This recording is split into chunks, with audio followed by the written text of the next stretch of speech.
Joseph went and told Pharaoh, My lord, my father and brothers, with their flocks and herds and everything they own, have come from the land of Canaan and are now in Goshen. He chose 5 of his brothers and presented them before Pharaoh.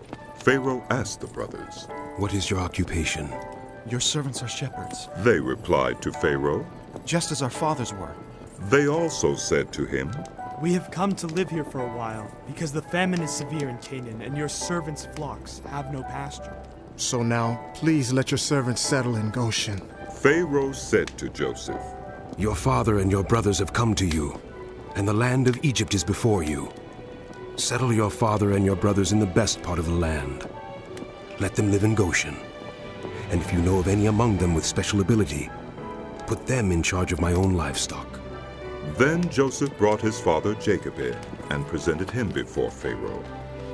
After Jacob blessed Pharaoh, Pharaoh asked him, How old are you? And Jacob said to Pharaoh, The years of my pilgrimage are 130. My years have been few and difficult, and they do not equal the years of the pilgrimage of my fathers. Then Jacob blessed Pharaoh and went out from his presence. So Joseph settled his father and his brothers in Egypt and gave them property in the best part of the land, the district of Ramses, as Pharaoh directed. Joseph also provided his father and his brothers and all his father's household with food, according to the number of their children. There was no food, however, in the whole region, because the famine was severe. Both Egypt and Canaan wasted away because of the famine. Joseph collected all the money that was to be found in Egypt and Canaan in payment for the grain they were buying, and he brought it to Pharaoh's palace. When the money of the people of Egypt and Canaan was gone, all Egypt came to Joseph and said, Give us food! Why should we die before your eyes? Our money is all gone! Then bring your livestock. said Joseph. I will sell you food in exchange for your livestock, since your money is gone. So they brought their livestock to Joseph, and he gave them food in exchange for their horses, their sheep and goats, their cattle and donkeys. And he brought them through that year with food in exchange for all their livestock. When that year was over, they came to him the following year and said, We cannot hide from our Lord the fact that since our money is gone, and our livestock belongs to you, there is nothing left for our Lord except our bodies and our land. Why should we perish before your eyes, we and our land as well?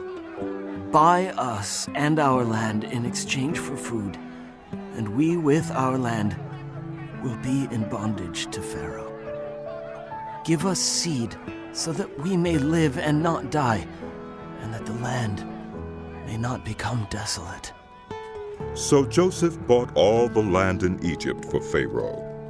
The Egyptians, one and all, sold their fields because the famine was too severe for them. The land became Pharaoh's, and Joseph reduced the people to servitude from one end of Egypt to the other. However, he did not buy the land of the priests, because they received a regular allotment from Pharaoh and had food enough from the allotment Pharaoh gave them. That is why they did not sell their land. Joseph said to the people, Now that I have bought you and your land today for Pharaoh, here is seed for you so you can plant the ground. The other 4/5 you may keep as seed for the fields, and as food for yourselves and your households and your children. You have saved our lives. They said, May we find favor in the eyes of our Lord. We will be in bondage to Pharaoh. So Joseph established it as a law concerning land in Egypt, still in force today, that 1/5 of the produce belongs to Pharaoh. It was only the land of the priests that did not become Pharaoh's. Now the Israelites settled in Egypt in the region of Goshen. They acquired property there and were fruitful and increased greatly in number. Jacob lived in Egypt 17 years, and the years of his life were 147. When the time drew near for Israel to die, he called for his son Joseph and said to him, If I have found favor in your eyes, put your hand under my thigh and promise that you will show me kindness and faithfulness. Surely as the Lord lives, you Do will not be bury faithful. me in Egypt, but when I rest with my fathers, carry me out of Egypt and bury me where they are buried. I will do as you say. He said. Swear to me. He said. Then Joseph swore to him, As the Lord lives, you and Israel worshipped as he leaned on the top of his staff.